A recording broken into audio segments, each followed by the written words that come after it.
So, welcome all of you. I begin with a prayer. Om Namasri Yatirajaya Vivekananda Suraye Satchit Sukha Swarupaya Swamine Tapaharine.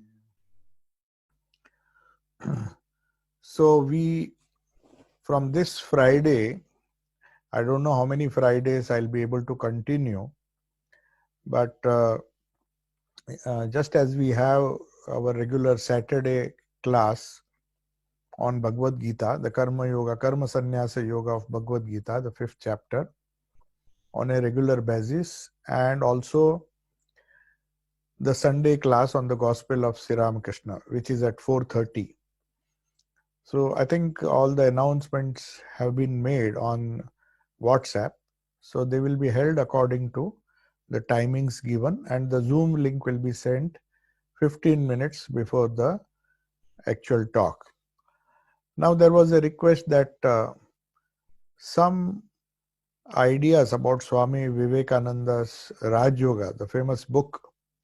This is the only book which he left behind in the West in written form.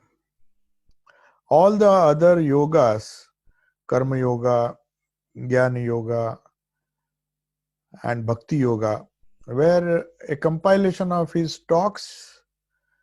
Some of the talks he delivered in London, some of the talks he delivered in America and USA, different parts of USA, different periods. He used to conduct classes. So Karma Yoga, Bhakti Yoga, and Jnana Yoga were a series of classes which he held on different topics, and then they were all compiled to form 3 books.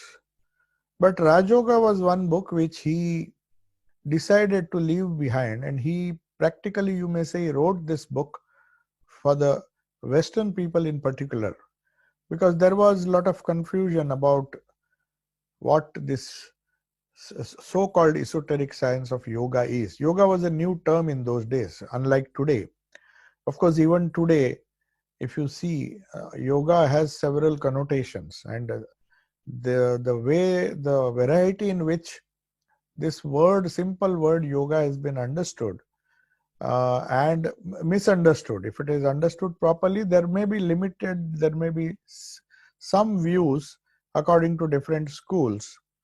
But yoga in general, and especially the science of yoga or Raj Yoga, which the name or Raj Yoga, of course, was given by Swami Vivekananda. It was not its original name. It was Patanjali's Yoga Sutras, which he expounds and gives his own special commentary after he gives a beautiful introduction. So this Raj Yoga, the book Raj Yoga, has 2 parts. The first part comprises of his original thoughts about what exactly yoga is, Raj Yoga is. And Raj Yoga is not used in the technical sense. There is one Raj Yoga which is part of Hatha Yoga, which was another sect or another way of thinking, or another science which was developed, spiritual science which was developed in India. But here when he says Raj Yoga, he means the royal yoga. Raja means royal. And royal in the sense, this yoga is essential even if you have to practice all the other 3 yogas, because control of the mind comes first. This is actually a science of the control of our minds, trying to find out what role our mind plays in our personality, in shaping our personality and also shaping societies. It's not that our personalities have to be looked upon in an isolated way. We can't look upon yoga as yoga has certain connotations which are individual, but at the same time they have a cosmic component also. So he has discussed a all comprehensive view, and that makes it scientific, very scientific. That's why in the preface, he wrote a preface to this book before it was published. It was published from London first, and also New York. There are many editions of this book. It was published in USA at the same time it was published from London at the same time, almost within a few months of each other. Now, when this book was published, he wrote a preface to that book. The other second part of the book, which is the main book, he dictated, and one of his disciples, Miss Waldo, Ellen Waldo, she took down the notes. And very often there is a very interesting story about it, that she used to, in those days they did not have fountain or ball pens, uh, they used to have a pot, and they used to use feather pens which they used to dip in ink, and then when it is the feather has to be kept wet, and whenever Swamiji spoke something, she used to just remove it from the ink pot and then start writing, because those thoughts used to come spontaneously to Swamiji after a lot of meditation. So he took each verse of Patanjali's yoga, meditated on each verse, and gave, you may say, original commentaries. Of course, there is a reference that he referred to Bhoja Vritti and Vyasa Bhashya on the Patanjali's Yoga Sutras, which he might have used for commenting on the different Patanjali's Yoga Sutras, which are found in the second part of the book. So he has made full use of that. He had those two books. Somehow he managed to get 2 copies of those books, and from India when he was in the West, because he was very keen to leave behind something, a scientific study of this subject of yoga, which was new to the Western world at that time. And he wanted to leave something authentic based on his own life and personality. You see, he himself was a great yogi. Swami Vivekananda, about Swami Vivekananda, Sri Ramakrishna very often used to mention that he is a born Siddha yogi. He was born Siddha. He was born with the power of meditation, very natural to him. You know that famous incident when he was playing with all the other children in his childhood, when he was a young child, and they played the game of meditation. For children, meditation is just a game. They'll just close their eyes and pretend to be meditating. So that's what all his friends were doing at that time. And he was sitting there with them, and he really fell into deep meditation. So spontaneously fell into deep meditation. And as a result of which, he did not notice that a poisonous snake had entered that room inadvertently. It had just come in. And the other boys, who were of course not able to meditate, they were just pretending to be meditating. Young boys, very small kids. So they see the snake and they start running away from the room, whereas Naren is still sitting there. So this incident we read in the life of biography of Swami Vivekananda. So it was Sri Ramakrishna knew that he was a born yogi, he was a born Siddha, and he was one who came to this world to expound the mysteries of spirituality in a way that even simple people, laymen, could understand. That was his task. He in fact mentioned to Sister Nivedita once that to bring out the essence of our scripture, Shastras, which can be understood only by a very, very deep and methodical study of those Shastras under competent teachers for years together. He says it's a very difficult task. First of all, the language is archaic. I mean, you have to learn Sanskrit. And after that, you should have a person who can really expound the scriptures, who has really understood the import of the scriptures. Only when that happens, one can get an idea of what the essence of that particular scripture is. So Patanjali Yoga had several commentators. There were many commentators in Sanskrit and in other Indian languages. So quite a few books were published in India, as well as maybe 1 or 2 translations would have been there even before Swami Vivekananda went there. But people were not very clear as to what Raj Yoga meant, what this Patanjali's yoga meant. And it was Swami Vivekananda who, for the first time, decided to put these things in proper perspective and compress. And he says, a person who has attempted this task knows how difficult it is to take ideas from Sanskrit scriptures and make it so simple so that even a child can understand. A person who is a novice, who doesn't know anything about the tradition, doesn't know anything about Sanskrit, even such a person, mostly he referred to people who are in the West, who are new to this science and were used to the methods of science, to interpret something which was a supposedly mysterious science, something mystical which could not satisfy reason. That was the wrong impression people had, that all the sciences of India were uh, I mean, mysterious and have to be taken with a pinch of salt. I mean, people thought it is just a belief. But Swami Vivekananda wanted to make it clear that unlike the Western scriptures and scriptures of other religion, which depend a lot on dogmas, beliefs, and a certain authority, statements made by some prophets or some religious founders, Hinduism was not like that. Hinduism, though Patanjali's Yoga Sutra has a founder, Patanjali was the author of that, but still, he and all the other scriptures which form part of Hinduism are verifiable. That's what Swami Vivekananda first pointed out. The Upanishads, the Gita, the Vedanta, and also the great science of yoga, which is one of the twin systems, yoga and Vedanta. Yoga and Sankhya, sorry. Yoga and Sankhya form the twin system, the six systems of philosophy. Purva Mimamsa, Uttar Mimamsa, that is, Uttar Mimamsa is Vedanta, Purva Mimamsa is the other part of. So there are two schools of Vedanta, Sankhya and Yoga, the two more schools, and that's how there are the six systems of philosophy. And these six systems, out of these six systems, Sankhya is a philosophy which forms the philosophical background of the Patanjali's yoga. So theologically, or the philosophical background of yoga is Sankhya. Sankhya is the theoretical framework which was accepted by yoga, and that is why it is known as yoga, Sankhya and yoga. They are the twin schools of the six systems of philosophy which which form part of the six darshanas of India.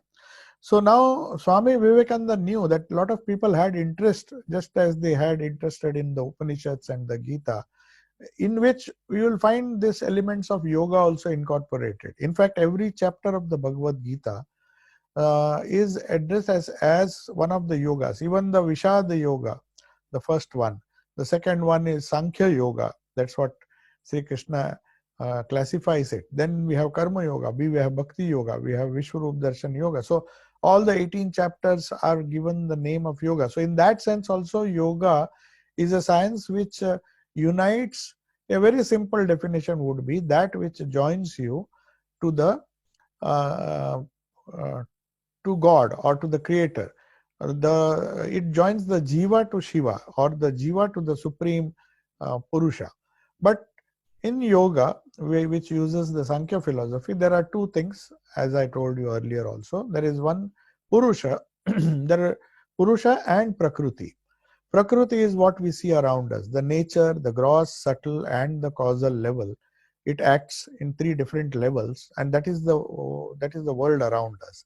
And then there is the Purusha, which is the spirit, or that dimension of reality which does not change, which is eternal, which Vedanta calls as Satchidananda. So Purusha is one conscious principle which all yogis try to attain. They try to realize their identity with the Purusha, and that happens in the state of Samadhi. So there are these 8 steps, Ashtanga Yoga, 8 steps which lead to the Samadhi. And there are different steps. It begins with asana, pranayama, yama, niyama, asana, pranayama, pratyahara, dharana, dhyana, and then Samadhi. Dhyana is the 7th step. So that is what meditation is all about. But it is, after all, Swami Vivekananda, what his role was, he didn't just interpret Raj Yoga.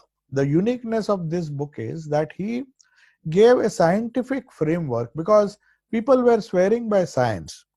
So religion or spirituality was supposed to be something extraordinary which belonged to the realm of supernatural, and there was no way that people can question that or have a rational basis or a foundation for those things. So Swamiji said, no, it is not so. Though there are many things which transcend human reason, but then the way to yoga is perfectly scientific. So that's why he said there is a need for a systematic study, and religion so far, the popular idea of religion was that it was supernatural, revealed to certain people, and you have to just believe it because our prophet says so or our books say so. So every religion demanded from its followers that you should just believe in all this theology or these dogmas or doctrines which form part of their religion, which also form part of their books belonging to their religion. So we have different books, whereas Hinduism has so many books, including yoga itself is a book, but that book doesn't say that you have to follow whatever is written in that or whatever is expounded in that. You can follow it, but don't follow it blindly. You just see for yourself, and the validity of that book, whether it is Bhagavad Gita or the Yoga Sutras or the Upanishads or the Brahma Sutras, whatever, the validity is confirmed only after you realize those truths in your own life. So this experimental verification, which is a scientific method. So what Swami Vivekananda did was, he applied the principles of reason, which were used extensively in those days, especially in Europe, and then it spread all over the world, which led to the development of science. But that was done in the external world, in Prakriti. Whereas yoga also deals with Prakriti, but it deals with the subtler aspects of Prakriti. What is known as psychology in Western science, it's a kind of refined psychology, the science of the mind. And also it goes beyond. There are certain supersensuous truths which are again, which do not contradict reason. This should be understood very clearly. Swamiji made it very clear that all the paths which lead to the superconscious experience of samadhi are scientific, because the lower practices or the asana and all those things, they belong to the empirical world. And just as science has its own techniques and experimental method, where you suggest an hypothesis, you do certain experimental verifications, and it should be universal. There are two things which are necessary. First, it should be universal, and it should be applicable at all in all ages. You can't say that this science is valid only for for a few centuries. It has to be eternal. So all the experimental verification, if one scientist does the experimental verification and establishes the proof of that theory or that hypothesis, then it is taken as a law, a scientific law, which is universally true, like gravitation, like magnetism. There are so many forces in our universe which obey certain laws. So these laws do not change because somebody comes. They may undergo modifications. There may be different ways of explaining the laws of gravitation. There may be advances made, but the method used is same. You propose an hypothesis and don't ask people to just believe it. Experimentally verify it, and then based on that you form a law which becomes a law, and that law becomes the common property of all mankind. So Swami Vivekananda wanted, by writing this book, to place the science of yoga, which helps you to realize the goal of life, which is your identity with the pure consciousness known as Satchidananda, or in this case in Sankhya it is known as Purusha. So the role of Prakriti is like a mother, as Patanjali's commentators say at the end of the explanation of the yoga. They say it's like a loving mother who takes you by the hand, makes you pass through all the experiences in the material world and also in the mental world. They discuss a deal. In fact, the whole yoga starts with the idea of vrittis. Vrittis are mental waves. What are the 5 types of vrittis? You see the classification and the scientific methodology used by Patanjali. It doesn't ask you to believe in any god or anything. He says you just study your own mind, make conclusions, and if you follow that method, the Ashtanga Yoga, you will get certain results. It's just like experimenting with your mind. Only the the object of experiment is your mind. It's not something external. You are objectifying the mind. You're trying to analyze how the mind functions, what are the different functions, and then finally you come to a conclusion that these methods, if you follow, just as you follow certain scientific methods, if you follow the same method in this yoga, the yoga takes you to the ultimate goal of yoga, which is samadhi, where you realize the eternal Brahman or the eternal Purusha, which does not have any modification. And the Prakriti helps you in that. The higher Prakriti, which controls the lower Prakriti. Lower Prakriti means the natural laws like gravity, all the solids, liquids, gases, subtle things, electric force, and all the different forces which you see, which are manifestations of prana, which we'll be discussing when we come to that chapter. Swamiji even discusses that so beautifully. But before that, he spells out in the foreword, he spells out the aim of Raj Yoga, of this particular commentary on the Raj Yoga. He says, first is that extraordinary or the idea of supernatural being influencing or guiding people should be given up, because though it may be good for some people, ultimately our destinies are not controlled by a being in heaven. The whole nature has a particular plan, and we are part of it, and we have an equal role to play as in this particular scheme of life. And Raj Yoga is a study that investigates and generalizes certain observed laws. The observed laws are not just empirical laws which science aims to do. There are other sciences, of course. We have this science of psychology, scientific psychology, where we study the different mental states.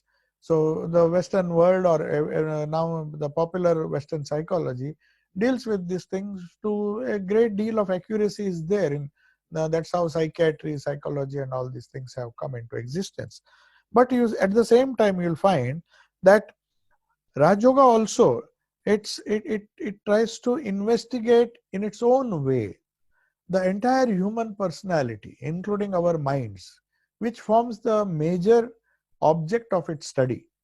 Other things are considered, but there's such an in-depth study of this mind that they know the mind is something which takes you to a higher plane of existence, subtle existence, where the mysteries, though apparently unknown to us, can be discovered and can be classified, systematically studied, and generalized.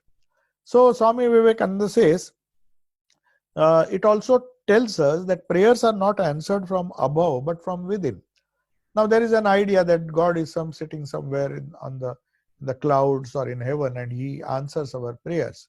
But Swamiji says the science of Raj Yoga, which does not accept a personal God, which says that it is your own, the prayer is answered from within. There is some power within which connects us to the universal source of power, which is God, and that consciousness or that power, that Prakriti, Parama Prakriti, which the word which I often use, gives you an insight into the real workings of the world.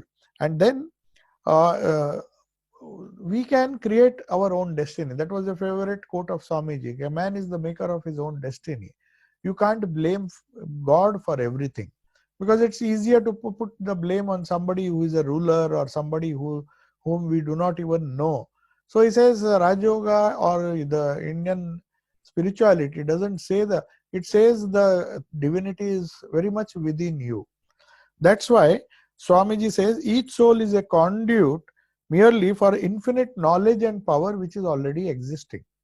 Now this is a great idea that he begins with this preface with saying that there are desires and wants which motivate us to build our personality, do all the actions which we do in the outside world, and then we don't know how to fulfill those wants and desires. As desires increase, a human being, it's naturally he wants eternal life, he wants eternal happiness, but he gets limited because his resources are limited. So Swami Vivekananda says that yoga decided to solve this problem once for all, If you want to live eternally, eternal life, then you have to get rid of death. You have to conquer death. How can you do it? You can transcend the gross, go into the subtle, transcend the subtle, and find if there is something which is eternal. And they found it in Purusha. So they say once you realize your oneness with this Purusha, then you get eternal existence, and consequently, you get eternal bliss also, and you get eternal knowledge, whatever you want to know. So this eternal knowledge, Sat, Chit is eternal consciousness or knowledge, and eternal bliss, that is Ananda, not the joy of the world, which is temporary. So he says these desires, when you go to the external world, our desires and our fulfillment of those desires are limited in nature. But the higher a person develops, the higher his desires, and the highest desire is to become one with God. And that is what is the goal of yoga. And the power of the power that supplies you to attain to this knowledge, attain to that infinite knowledge, infinite power, and infinite existence is also within. It does not come out from the clouds. That's what he says. So yogi is no supernatural being. All he does is he refines his perception from gross perception to finer and finer perceptions as he passes through the 8 stages, Ashtanga Yoga. He begins with the Yama and Niyama. These are Yama, and we'll discuss all those things when we come to the Raj Yoga proper. But before that, Swamiji gives a wonderful introduction. We'll study that.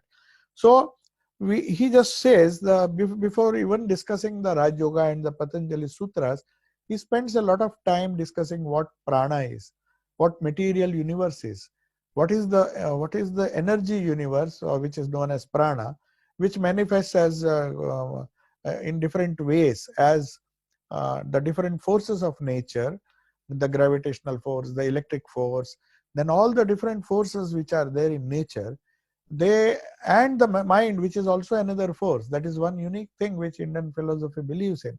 So a mind is also a force which is equally as potent as gravitation, electricity, magnetism, and all the other forces, because they form part of the same prana.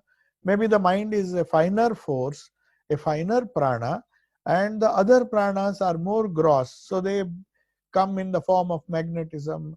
Though we can't see the force, but we can feel it when it interacts with the universe, matrix of the universe, which is known as Akasha. Swamiji will come and discuss that elaborately, the science of prana, the science of psychic prana, the science of individual prana, and the cosmic prana. All these things he will discuss in some subsequent chapter. But now we are discussing the introduction. Now the first part is several lectures which he delivered in New York on Patanjali's yoga. The first part of the book, what he has done is he has taken those and maybe edited it a little and put it in the preface, after the preface, as the first part of the book, which are his own talks which he delivered in New York. The second part is the free translation of Patanjali Yoga Sutras, which he has taken all the sutras one after another. There are 4 chapters, as all of you know, in Patanjali. So he takes up one after another the verses of the Patanjali's yoga, and then discusses and gives a wonderful insight and commentary, which are based on his own experiences. Though he takes the help of Vyasa, who has written one commentary, and also Bhoja, who wrote another vritti, some kind of commentary on the Patanjali's, because sutras means they are very cryptic, small Sanskrit verses. So they just define certain things, and it requires a commentary to understand what it is. But Swami Vivekananda's commentary, for the first advantage is it is in English. He wrote it in English, which was the universal language at that time, and even now continues to be. It's easier to understand for most people in a very uncomplicated. Otherwise, you have to study Sanskrit, study the meaning, and whatever is relevant, whatever he verified from his own life, by his own experience, through his own experience and his own meditations, he has put it in a beautiful way in the second part, where he's freely translating the Patanjali's Yoga Sutras. It's a beautiful translation, and plus his commentary. So that is a original work which he dictated, and the notes were taken down. Whereas the first part which is divided into many chapters. They were actually a series of lectures he delivered in New York on Patanjali's yoga. Some uh, people would have arranged that.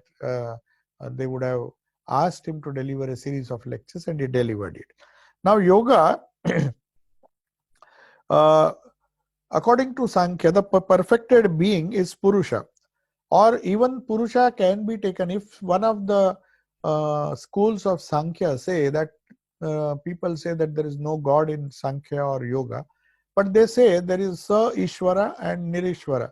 I mean, Sa Ishvara means one who accepts God, whereas the God himself, the personal God as the teacher, he is the teacher who teaches you this yoga. So the teacher himself becomes the God, and yoga has to be learnt under a teacher. So whether you take yoga in the sense of asanas, pranayama, where a teacher is definitely required, you can't just look into the books and practice yoga.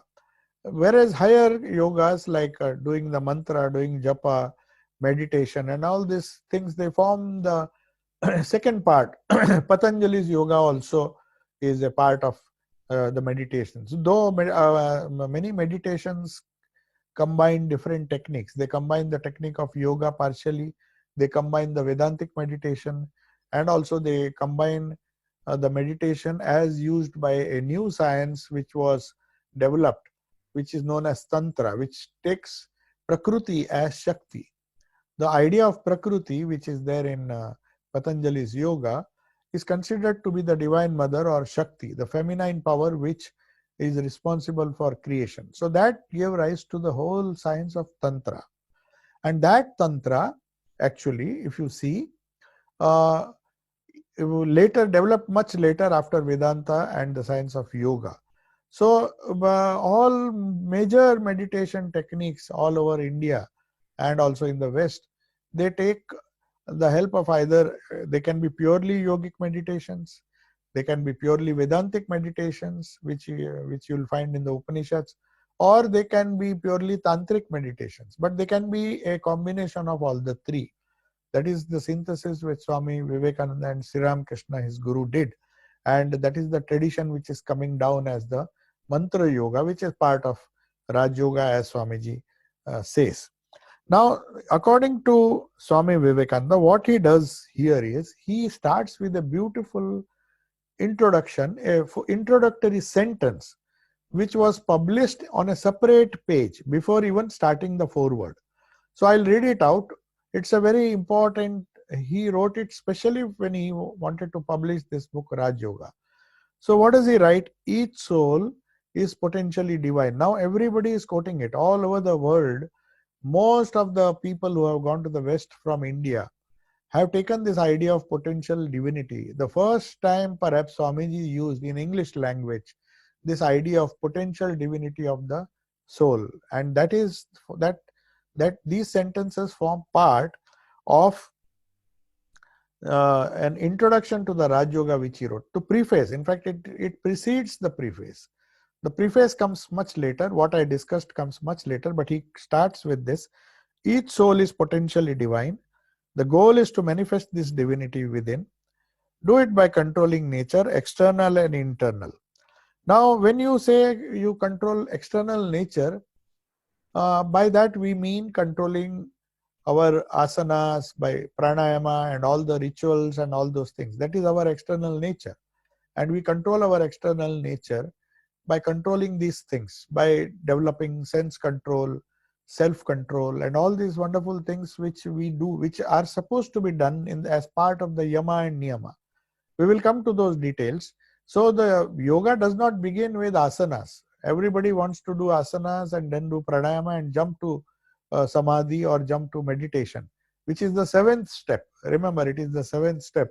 So Patanjali warns you right from the beginning, and Swamiji also warns us that it cannot be that you can skip yama and niyama, which are very essential, which may be gross, but they are essential. Then asana, then pranayama, then pratyahara, then dharana. And by the time if you have finished these 6 steps, you are ready for meditation. So, or you have to do all these things simultaneously in conjunction with the meditation which your guru tells you to do. But in both cases, the mind is involved as an instrument. Now you see, when you are studying the external world, when you are doing asanas, the mind is involved. When you are studying your own mind, when you are studying your vritti, studying, then also the mind is involved. It is as it were the mind is studying itself. Mind is trying to study, trying to move away from and see how my mind behaves. You have that peculiar reflexive, I mean, uh, capacity which human being has. Other people don't have it. Every other animal, if you see, they cannot self-reflect. They just instinctively use the mind for different purposes. They can't reflect on how their mind functions, why it functions, what are these vrittis. This knowledge where mind is an instrument and also the object to be studied. Whereas when you study external nature in the laboratory, the object is the world outside and the instrument is the mind. So it is very easy. You use the mind as an instrument. You don't bother how the mind functions. You just use it as an instrument, and with a little concentration, you can find out the secrets. You can study a lot of secular subjects and get knowledge. But in that case, the mind is involved as an instrument. But when you study your own mind, the mind still continues to be an instrument, but it uses the mind itself as an object. So it is like mind studying one's own self, one studying one's own self. That's why Gita says, you raise the self by the self. In that case, what it means is you use the power of the Atman, the soul, to raise your mind, to raise yourself, which is a smaller self. So you study the mind with your own power of consciousness, and that is what takes you to this study. So that is why how we control. Do this. How to do this? Do this either by work. Now this is Swamiji's, I'll repeat the sentence. Each soul is potentially divine. The goal of life is to manifest this divinity which is within, which is hidden now. How do you do it? By controlling nature, external and internal. And in both cases, the mind is involved as an instrument. To control external nature, you need the mind. To control your own nature, to control your own mind also, you need the mind as an instrument, where the mind is the object also. How do you do it? Now do it by work, karma yoga, which is the faculty which is present in man, that is willpower. By karma yoga, you develop, there are 4 faculties of a human being. We'll come to that. One of them is willpower, then there is emotion, the feeling, and then there is knowing, feeling and willing, 3. And then psychic control or restraining or controlling, which is the 4th power discovered by our Indian tradition. Normally in psychology, they say there are 3 functions of the mind. The first is the mind has a power to will. So we say we will do it, we will do it. So that is a kind of, that willpower develops as you do actions. They say when you do continuous actions, your will gets strengthened. You get more and more confidence that you can do it. So that has to be strengthened through karma yoga. But there is another faculty of the mind which is known as emotion, and that is known as feeling. So willing and feeling. So feeling can be refined or intensified by practicing bhakti. So bhakti is another yoga, bhakti yoga. Karma yoga is that which strengthens the will. Bhakti yoga is that which strengthens your emotion, purifies it and gives it tremendous strength. So you use the faculty of will, refine it, strengthen it. You use the faculty of feeling, refine it, or the faculty of emotion, refine it, strengthen it. Then it is bhakti yoga. And then there is a faculty of knowing, the intellect, which is jnana yoga. So you use the intellect, refine it, and try to understand in depth what things are around you and in your own mind. So this knowing process is one faculty of the mind. The feeling process is another faculty of the mind, and the willing process is another faculty. Each of these correspond to 3 different yogas. So what about Raj Yoga? What faculty of the mind does it control? So Swamiji says it is the restraining or the controlling faculty of the mind. So feeling, willing, feeling and knowing, these are accepted by Western psychology as the three functions of the mind. Everybody agrees that a person can feel, a person can will, a person can know.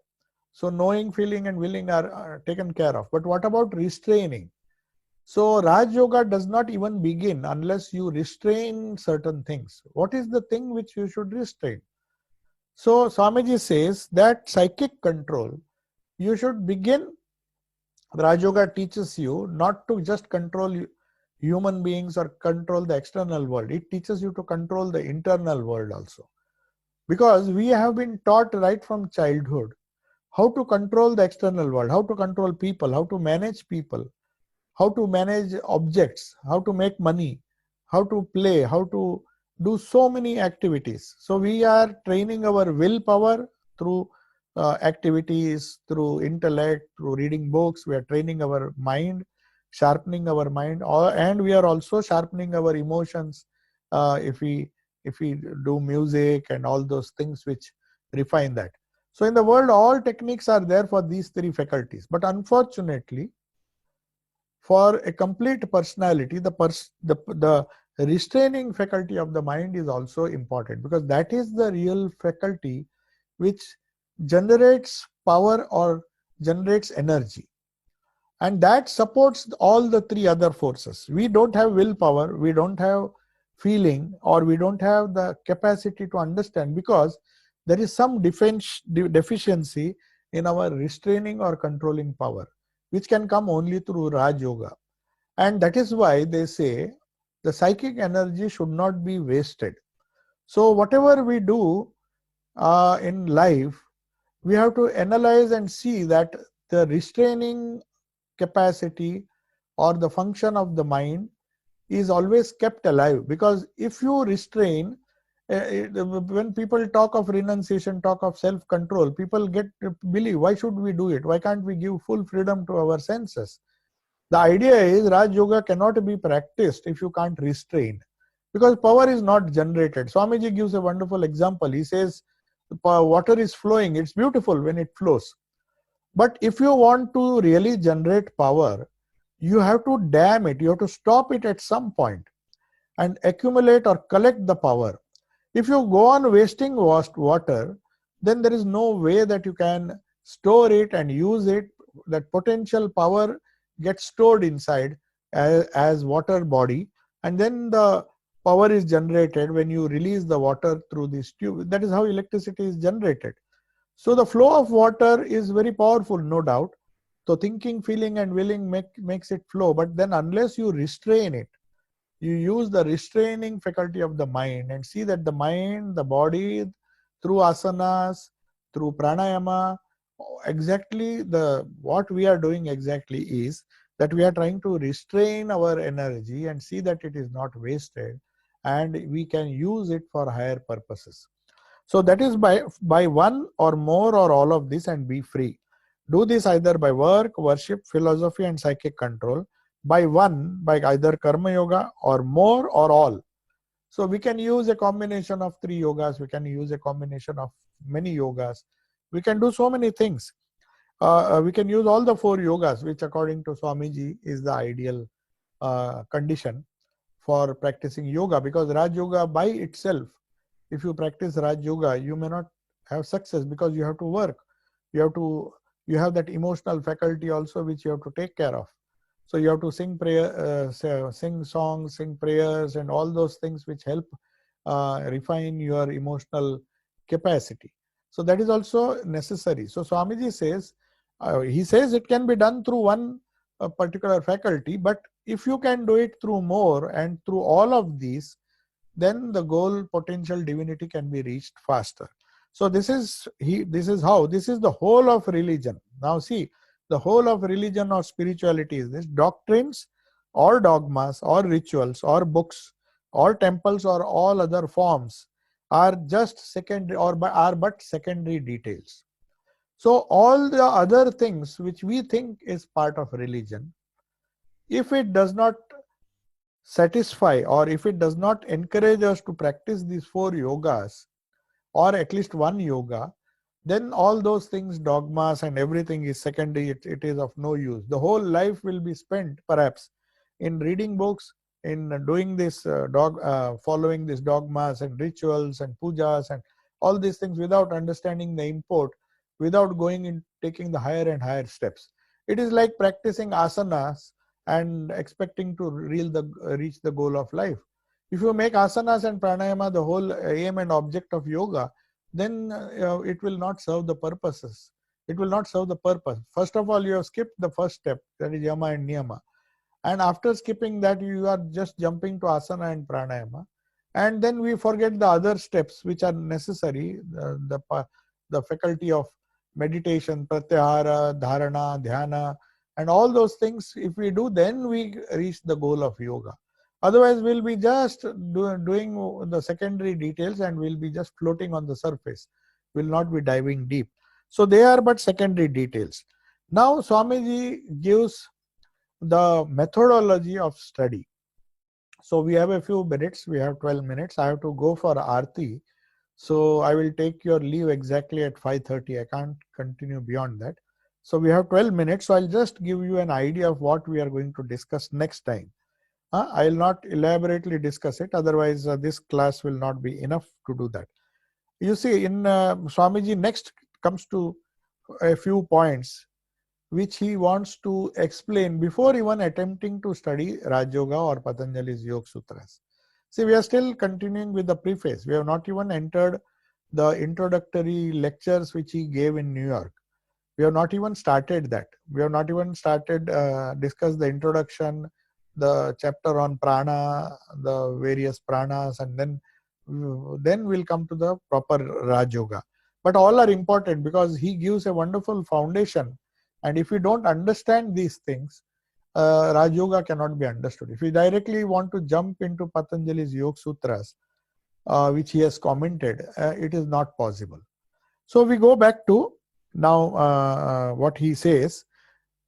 He comes to certain wonderful conclusions which science had developed. And he says these are the he first explains the scientific methodology to us and tells us that if we use the same scientific methodology which are used to develop different sciences in the world, and they have developed so many sciences, they have done excellent work. Swamiji praised the Western people or the European people who first started this scientific methodology to fight against the dogmas and doctrines of organized religion. They felt that something was wrong. Religion either is not serving its purpose because it is taken as dogma, blind faith. So if you use the scientific methodology, religion is not wrong or spirituality is not wrong. But what Swamiji wants to say is that if you use the same methodology to explain yoga, which is a mystical science, which was considered to be a mystical science, he says there's nothing mystical about it. If you use the same methods which we use in acquiring secular knowledge or empirical knowledge of the world, in which mankind has made phenomenal progress, though there is a lot of things yet to be done in the field of medical science, in the field of physics, and all the different fields. We can't say that the knowledge is complete. But still, people have been spending years and we have been doing degrees, we have been working so much day and night to master this external world or the empirical science of the external world. So Swamiji says there's nothing wrong in that. That was very much necessary to remove all the superstitions associated with the religion. But if you apply the same rules and the same methodology to yoga, to the science of religion, practical religion, you will not only understand what yoga is, but you will be able to practice it in a much better way. And you can convince the scientific people who are allergic to religion. You see, people are allergic to religion because religion has not been practiced the way it should have been done. So people lose faith. They think if dogmas and the rituals alone are religion, then I don't want it. Everybody, the most scientific atheist, Swamiji says, is more sincere because he sees these ritualistic people don't make any progress. They continue to be the same worldly people. They continue to be the same selfish people. They don't even they can't control their minds. That means something is wrong with their dogma, something is wrong with their rituals. So they say we are better off because at least we are honest. We don't accept a God dogmatically. But Swamiji says that would be wrong, because just because some people are practicing religion wrongly, or just getting stuck at the rudimentary level, we should not think that all people are getting stuck. People want to make progress, provided you understand religion as a science, provided you follow the same methods as science has used to make progress. If you use those same methods, then even religion becomes a science, which it is. That's what Sri Ramakrishna came to demonstrate. Swamiji said, Sri Ramakrishna came to show that spirituality can be experienced and realized just as you realize the truths of the material world. It can be realized. It is not something which Sri Ramakrishna said that I practiced it and I'll see that you also practice it and you can reach that same goal as I did. He doesn't say that I have reached that goal. Now you just keep quiet and just follow me, like and then he will give some dogmas which you are supposed to follow blindly without trying to understand. He doesn't expect you to do that. So whatever Sri Ramakrishna spoke, he spoke from the book of his life, from his own experience, and then he gave it to Narendranath, to Swami Vivekananda, who expounded that to the Western world in the way in which they can understand. So he comes to 4 or 5 conclusions. We'll just read a few of them and then I'll have to disconnect and then go for Aarti. He says, every science believes that all knowledge is based on direct experience. Now, no scientist will contradict it. Even if he is an atheist, he will say that if you see something, if you experience something, if you experience these higher states, you cannot deny it. You have to accept it. If I say that I can not only experience it, but I can make you experience that. When Narendranath went to Sri Ramakrishna, he said, have you seen God? Have you experienced God? So he conclusively said, I have not only seen him, but I see him more clearly than I see you. And I'll see that you also will see him. I can assure you that if you follow the methodology I prescribe for you. So that is the scientific method. So all knowledge is based on experience. This is one fundamental paradigm which Swami Vivekananda wants us to understand. Then he says, so what does science do? Suppose Newton, he says, Newton saw one apple fall. He saw one more apple fall. He saw stones fall. He saw many things falling. So he saw many particular incidents which he thought, is there a general rule which makes things fall down? Why doesn't the stone go up? Why does it always fall down? So in his mind, the spirit of inquiry came that all these particular incidents of falling down, whether it is a stone, whether it is an apple, or whether it is any object in the world, why do they always fall down? So when he scratched his mind and when he gave a mind thought to that, he formulated certain laws which are known as the gravitational force. How do things fall? Why do things fall? With what speed do they fall? Why do they always fall below? Why do they go towards the earth? Why don't they go towards the other planets? So all these things he empirically saw, he observed, and what he did in fact was to go from particular incidents of apple falling down and then go to the general. So from particular he goes to the general. So has religion such a basis? Can we take the particular experiences of the different saints and the prophets and the yogis?